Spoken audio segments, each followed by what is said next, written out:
আসলাম চৌধুরীর প্রার্থিতা বাতিলের প্রতিবাদে চট্টগ্রামের সীতাকুণ্ডে সড়ক অবরোধ ও বিক্ষোভ করছেন তার সমর্থকরা।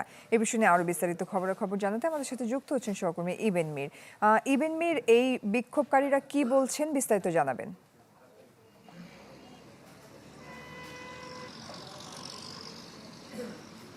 জয়ী, তারা আসলে দীর্ঘক্ষণ এখানে সড়ক অবরোধ করে রেখেছেন। কিছুক্ষণ আগে তারা বিক্ষোভ মিছিল সহকারে তারা চট্টগ্রাম সিটি গেটের দিকে তারা প্রবেশ করেছেন। আর যে সড়ক অবরোধ সেটি আপাতত তারা আসলে তুলে নিয়েছেন। তবে বিভিন্ন অংশে অর্থাৎ সীতাকুণ্ড, বারবকুণ্ড, বটতল আরও বেশ কয়েক জায়গায় সড়ক অবরোধ করার ফলে যেহেতু ঢাকা চট্টগ্রাম মহাসড়ক এমনিতেই এখানে যানবাহনের যে চাপ জ্যাম এমনিতে লেগে থাকে, যার কারণে নতুন করে যখন আজকে কয়েক জায়গায় সড়ক অবরোধ করা হয়েছে দুপুরের পর, তখন আসলে সেই জায়গায় ভয়াবহ যানজট তৈরি হয়েছে।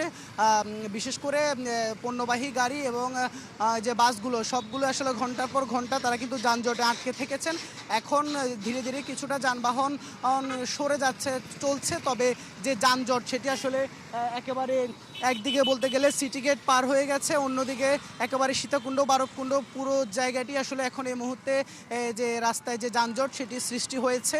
মানুষের যে দুর্ভোগ রাস্তায় চলাচলকারী, তাদের সে দুর্ভোগ আসলে এখন সীমা নেই। আর এছাড়া যেহেতু এখানে রপ্তানিবাহী গাড়ি, জরুরি পরিবহন, অ্যাম্বুলেন্স সহ বিভিন্ন যানবাহন চলাচল করে, সে কারণে আসলে এই সড়কটি অবরোধের কারণে তারা সবাই আসলে এক ধরনের ভোগান্তিতে পড়েছেন। তবে যে নেতাকর্মীরা তারা বলেছেন তারা আপাতত তাদের যে নেতার নির্দেশে তারা আপাতত সড়ক অবরোধ তুলে নিয়েছেন।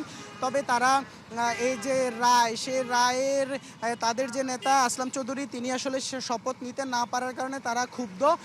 তারা সামনে আরও কর্মসূচি করবেন। তাদের এই যে তারা বলছেন যে আসলাম চৌধুরী যে দীর্ঘদিন যাবৎ তিনি আসলে কারাগারে অর্থাৎ ফ্যাসিবাদী সময়ে যে কারাগারে থাকার কারণে তিনি আসলে যে এই ঋণগুলো পরিশোধ করতে পারেননি, সে কারণে তিনি আসলে আজকে পরিস্থিতিতে পড়েছেন, যার কারণে পুরো বিষয়টি নিয়ে আসলে এক ধরনের জটিল অবস্থা তৈরি হয়েছে। একদিকে তার সমর্থকদের যে সড়ক অবরোধ, যেটি আসলে মনোনয়ন যখন অবৈধ ঘোষণা করা হয়েছিল তখনও হয়েছিল, এখন আজকে নতুন করে হলো। তো আগামী দিন আসলে কি হয় সেটির দিকে আসলে মূলত তাকিয়ে আছেন। আর এই যে সড়ক অবরোধ সেটি আসলে কথায় কথায় সড়ক অবরোধ সেটি যেন না হয় সেটি প্রত্যাশা করছেন যারা আসলে রাস্তায় চলাচল করছেন। জয়ী।